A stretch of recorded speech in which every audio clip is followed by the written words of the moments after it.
Lectura del libro de los Hechos de los Apóstoles. En aquellos días, los sumos sacerdotes, los ancianos y los escribas se quedaron sorprendidos al ver el aplomo con que Pedro y Juan hablaban, pues sabían que eran hombres del pueblo sin ninguna instrucción. Ya los habían reconocido como pertenecientes al grupo que andaba con Jesús, pero no se atrevían a refutarlos, porque ahí estaba de pie entre ellos el hombre paralítico que había sido curado. Por consiguiente, les mandaron que salieran del Sanedrín y ellos comenzaron a deliberar entre sí: ¿qué vamos a hacer con estos hombres? Han hecho un milagro evidente que todo Jerusalén conoce y que no podemos negar. Pero a fin de que todo esto no se divulgue más entre el pueblo, hay que prohibirles con amenaza hablar en nombre de Jesús. Entonces mandaron llamar a Pedro y a Juan y les ordenaron que por ningún motivo hablaran ni enseñaran en nombre de Jesús. Ellos replicaron: digan ustedes mismos si es justo delante de Dios obedecerlos a ustedes antes que a Dios. Nosotros no podemos dejar de contar lo que hemos visto y oído. Los miembros del Sanedrín repitieron las amenazas y los soltaron, porque no encontraron la manera de castigarlos, ya que el pueblo entero glorificaba a Dios por lo sucedido. Palabra de Dios. La diestra del Señor ha hecho maravillas. Aleluya. La diestra del Señor ha hecho maravillas. Te damos gracias, Señor, porque eres bueno, porque tu misericordia es eterna. El Señor es mi fuerza y mi alegría. En el Señor está mi salvación. Escuchemos el canto de victoria que sale de la casa de los justos. La diestra del Señor ha hecho maravillas. Aleluya. La diestra del Señor es poderosa. La diestra del Señor es nuestro orgullo. No moriré. Continuaré viviendo para contar lo que el Señor ha hecho. Me castigó el Señor, pero no me abandonó a la muerte. La diestra del Señor ha hecho maravillas. Ábranse las puertas del templo, que quiero entrar a dar gracias a Dios. Esta es la puerta del Señor, y por ella entrarán los que viven y los que le viven fieles. Te doy gracias, Señor, pues me escuchaste y fuiste para mí la salvación. La diestra del Señor ha hecho maravillas.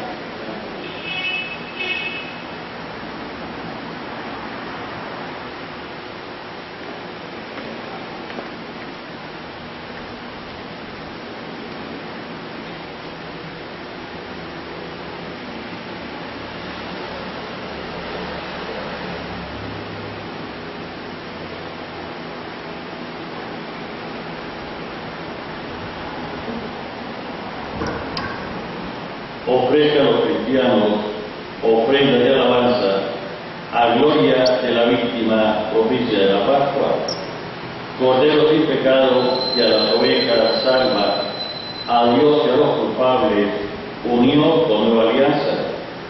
Lucharon vida y muerte en singular batalla, y muerte el que es la vida, triunfante se levanta. Ya ha visto de camino María en la mañana, a mi Señor glorioso la tumba abandonada, los ángeles testigos, sudarios y mortaja. Resucitó de veras mi amor y mi esperanza. Venid a Galilea, allí el Señor aguarda, allí veré los suyos la gloria de la Pascua. Primicia de los muertos, sabemos por tu gracia que estás resucitado. La muerte en ti no manda. Rey vencedor, apiádate de la miseria humana, y dando fieles parte en tu victoria santa. Amén. Aleluya, aleluya, aleluya.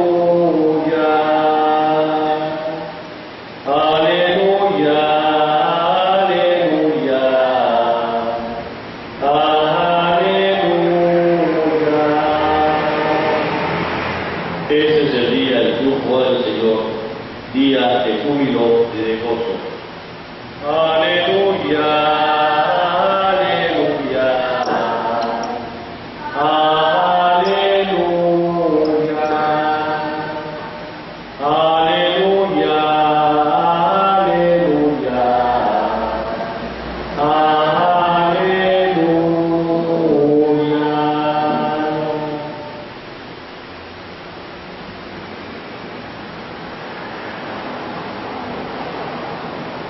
Que el Señor esté con todos ustedes. Lectura del Santo Evangelio según San Marcos. Habiendo resucitado al amanecer del primer día de la semana, Jesús se apareció primero a María Magdalena, de la que había arrojado 7 demonios. Ella fue a llevar la noticia a los discípulos, los cuales estaban llorando, agobiados por la tristeza, pero cuando lo oyeron decir que estaba vivo y que lo había visto, no le creyeron.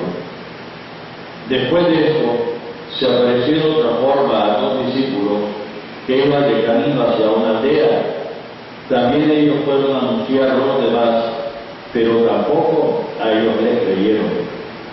Por último, se apareció Jesús a los 11 cuando estaban a la mesa, y les echó en cara incredulidad y dureza de corazón, porque no les habían creído a los que lo habían visto resucitado. Jesús les dijo entonces: vayan por todo el mundo y prediquen el Evangelio a toda criatura. Palabra del Señor. Siéntese, por favor.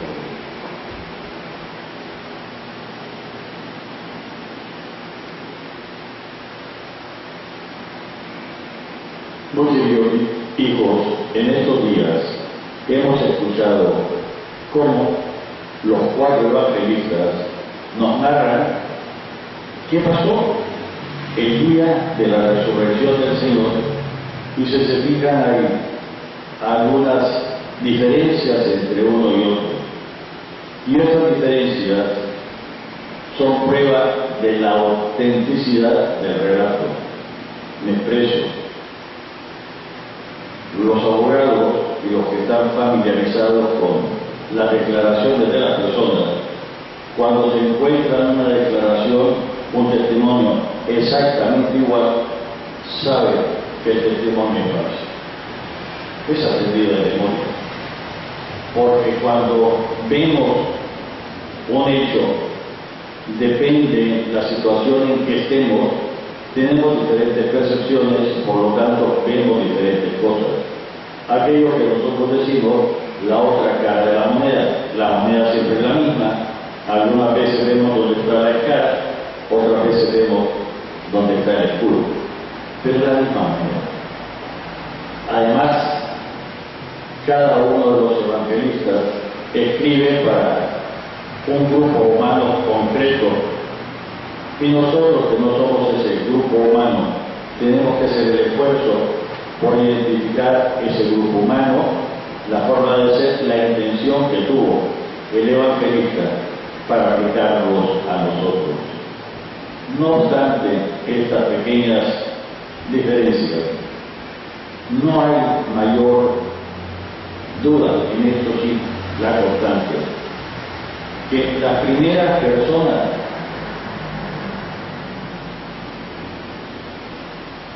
en ser testigos de la resurrección de Jesucristo fueron mujeres.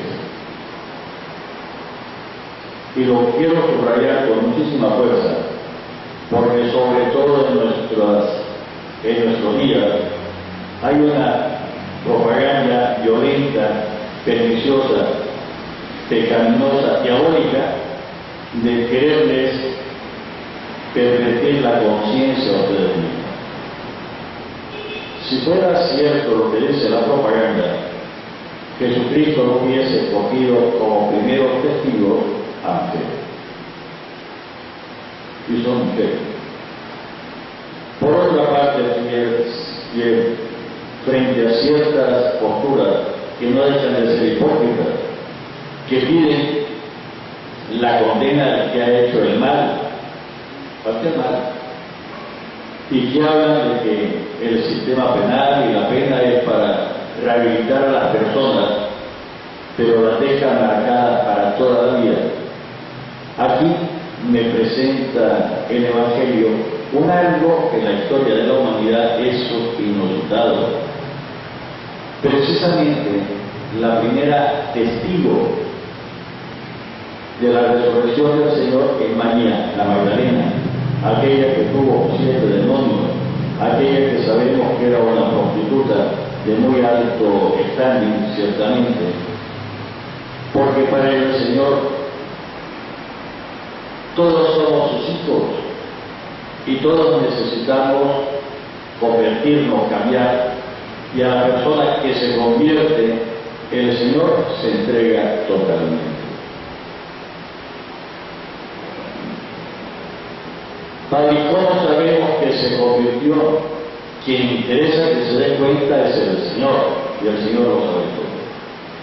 En todo caso, nosotros sabemos por experiencia propia que aunque nos esforzamos por portarnos mejor, es mucha la distancia en que hay entre nosotros y, por ejemplo, los 2 papas que mañana van a ser oficialmente declarados santos. Nuestra conversión todavía no es la suficiente. Nosotros sabemos que no somos buenos ni buenos sobre Dios, pero al mismo tiempo esta declaración de santidad de Ángelo José Roncalli, Juan 23, y Carol Postila, Juan Pablo II, pone de relieve que personas de nuestro tiempo, a diferencia de nosotros, han dado una respuesta distinta y por lo tanto han sido llevados a los altares y hoy, mañana, oficialmente, completamente, van a ser presentados como ejemplo a seguir. ¿Por qué? Por nosotros.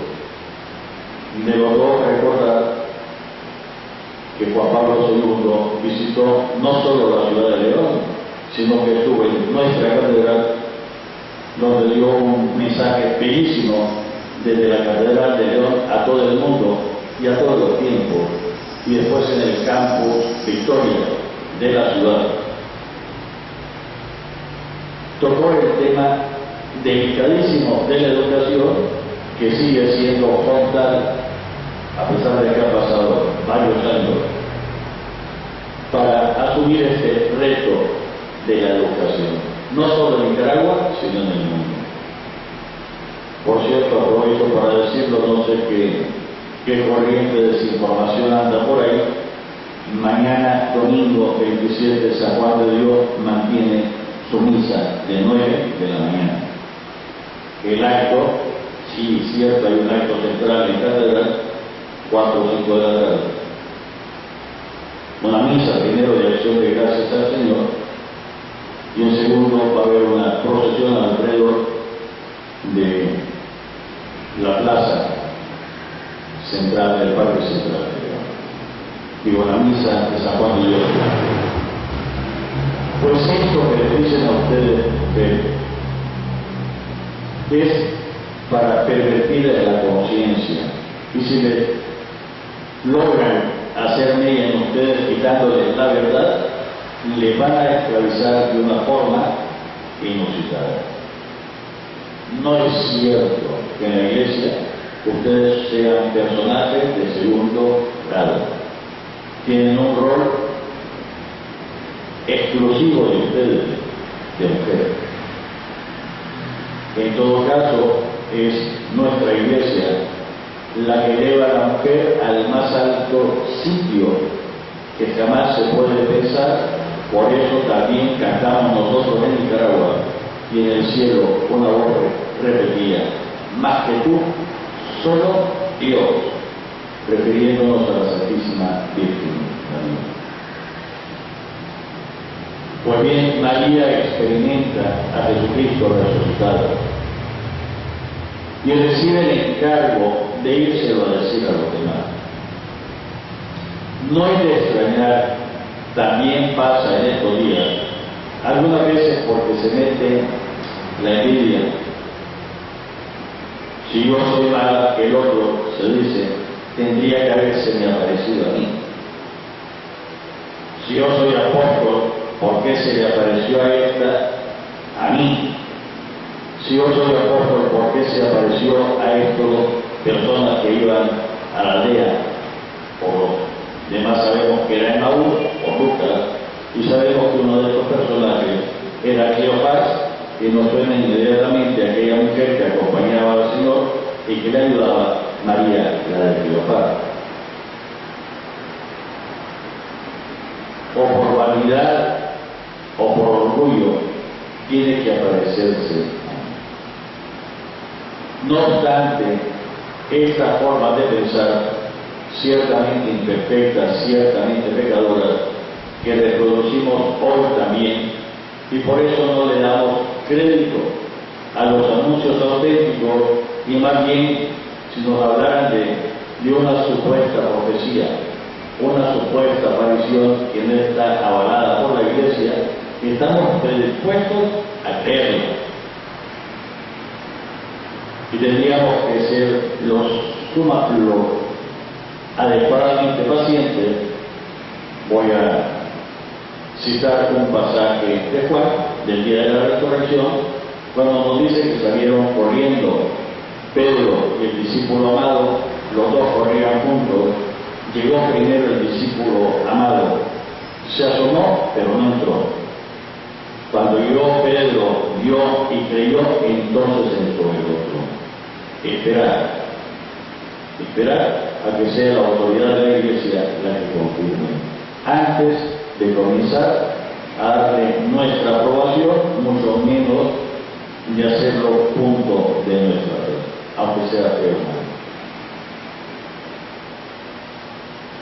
Al final tenía que ser en este plan, en la tercera aparición, nombre simbólico de Dios, se le aparece a los 11, el Iscariote ya no está, y les reprocha su poca fe. Les reprocha su poca fe. Si hoy hiciéramos una visión hacia atrás, ¿qué poco le creímos a Juan Pablo II en su primera visita pastoral? Y qué poco hemos meditado, hemos rumiado lo que nos quiso decir Dios en la boca de Juan Pablo II. La segunda visita ya fue totalmente distinta, lo hacía ver el Papa, pero también su mensaje como que se ha quedado difuminado, y más bien recordamos algunas cosas anecdóticas, no la esencia del mensaje. Y si algo tendríamos que decir de Juan Pablo II, de todos los años que gobernó a la Iglesia, creo que es el Papa que más ha vivido como Papa, es: no tenga miedo de abrir las puertas de su existencia a Jesucristo. No tengan miedo. Y tendríamos que quitarlo. No tengan miedo ustedes, mujeres. Me van a perdonar ustedes, los varones. Ahorita estamos en inmensa desproporción. Déjenme ser un poquito irónico. Si es democracia, estamos 3 varones con 6 mujeres.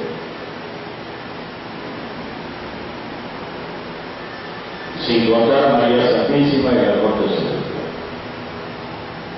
Por lo tanto, tengan cuidado, porque el demonio sabe que ustedes, por su esencia de mujer, el sentimiento, son presa de los engaños y las argucias de este mundo. No en balde la tentación del capítulo 3 del libro del Génesis se dirigió a la debilidad. No es que ustedes sean menos, su contextura la predispone por la emotividad, por el afecto, la predispone a ser más fácilmente engañada. Y sabe el demonio que si ustedes caen también la fortaleza, cae toda la persona. Y cuando algunas veces, y esto tendría que quitárselo, y yo, pobre, mujer, débil y que no estudié mucho, ¿qué puedo hacer? Ojo, que de la debilidad del Señor saca la mayor fortaleza. La fortaleza del sentimiento, la fortaleza de la identidad de familia, la fortaleza de mantener juntos a los que de otra forma andaríamos peor que papalotes sin cola. Evangelio de hoy.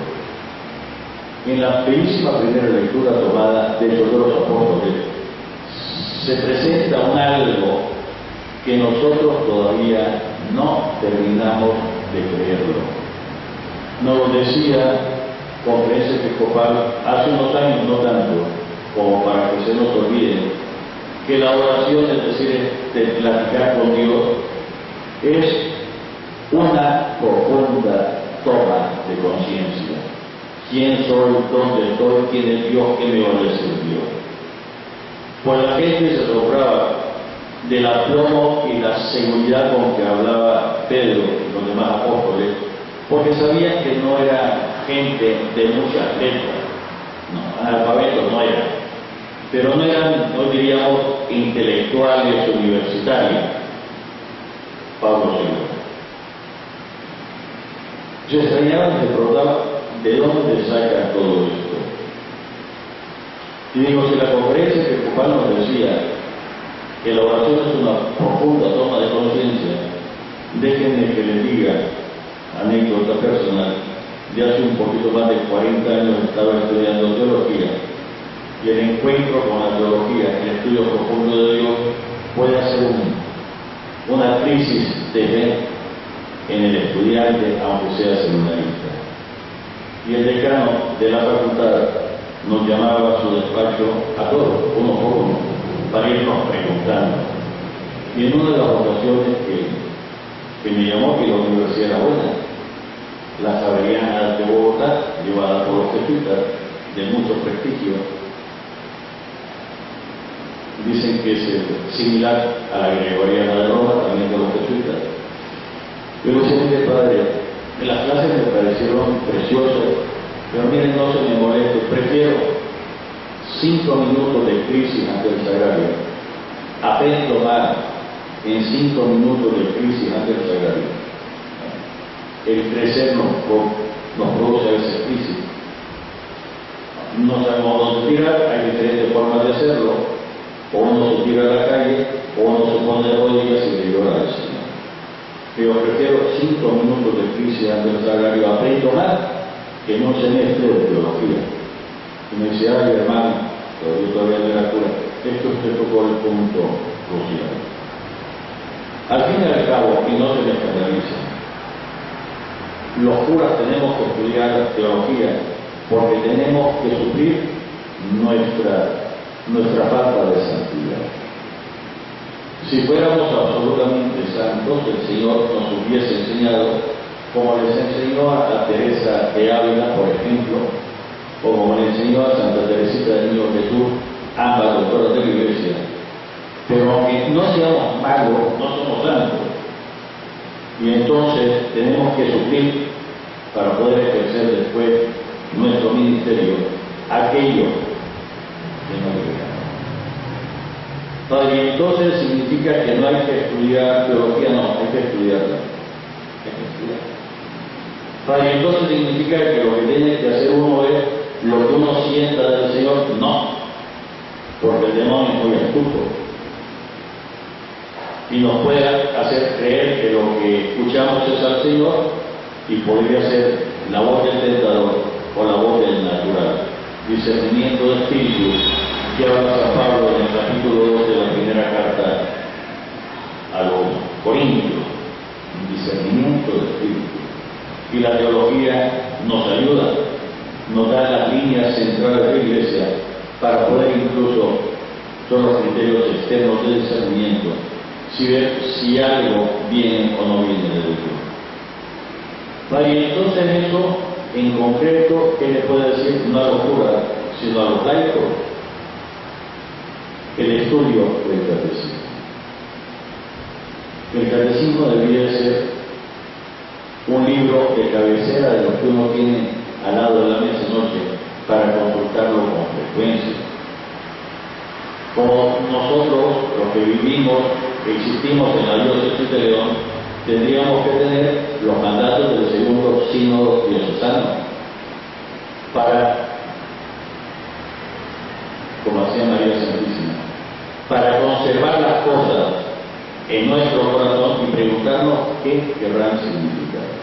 Ir profundizando incluso en el conocimiento intelectual de Dios y de su Iglesia, haciéndonos más fuertes.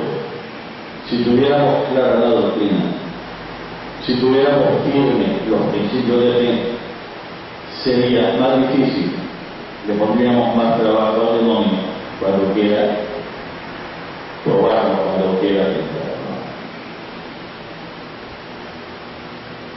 Va a decir esta lectura aquello que sí que lo sabemos, lo hemos escuchado tantas veces, que hay que obedecer a Dios antes que a los hombres. Lo malo que algunos piensan, alienados por el demonio, que esto se refiere a las normas de la Iglesia, y no se refiere a eso. Se refiere a que si yo tengo que escoger, que si yo pertenezco a un partido político y encuentro en esta militancia política algo que hiere mi fe, yo tengo que decir, eso yo no cuenten conmigo para eso.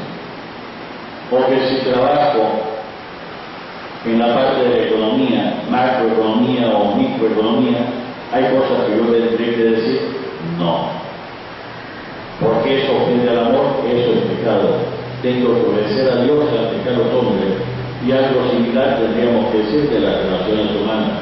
Por lo tanto, se refiere a nuestro actuar de todos los días. Padre, yo, ¿por qué voy a perdonar a fulano, a fulana de tal, si son malditazos? ¿Por qué los voy a perdonar? Y la razón profunda es para que se vean en tu propio existir las tintas de Dios.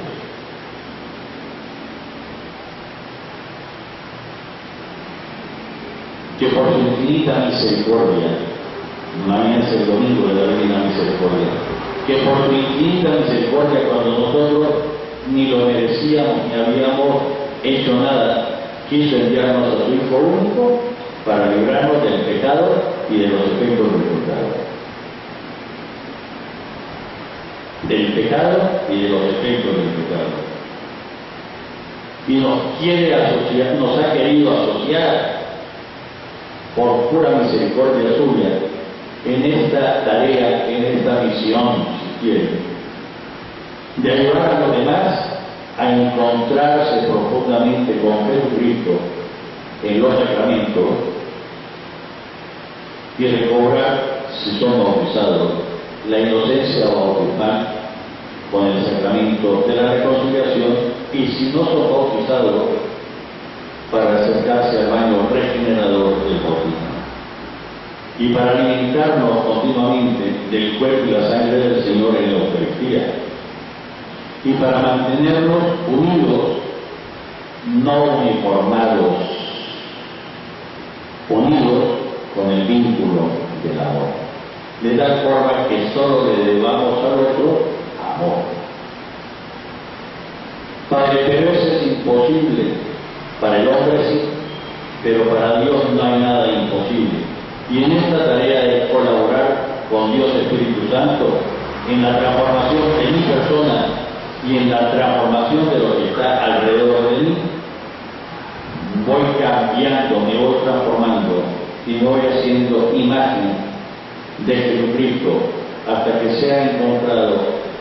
Esta es nuestra meta, esta es nuestro propósito, el que quiere Dios, hasta que seamos encontrados totalmente distintos.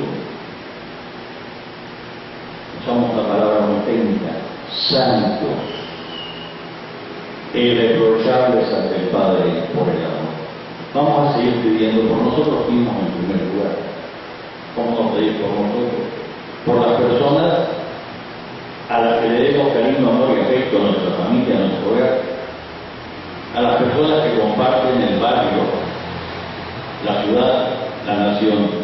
Y cómo olvidarnos de darle gracias al Señor, porque en estos dos personajes, Ángelo Joseph Roncalli, Juan 23, Carol Postila, no solo nos regaló tantas cosas, sino que ahora nos pone de ejemplo a seguir en el nombre del Padre, del Hijo y del Espíritu Santo.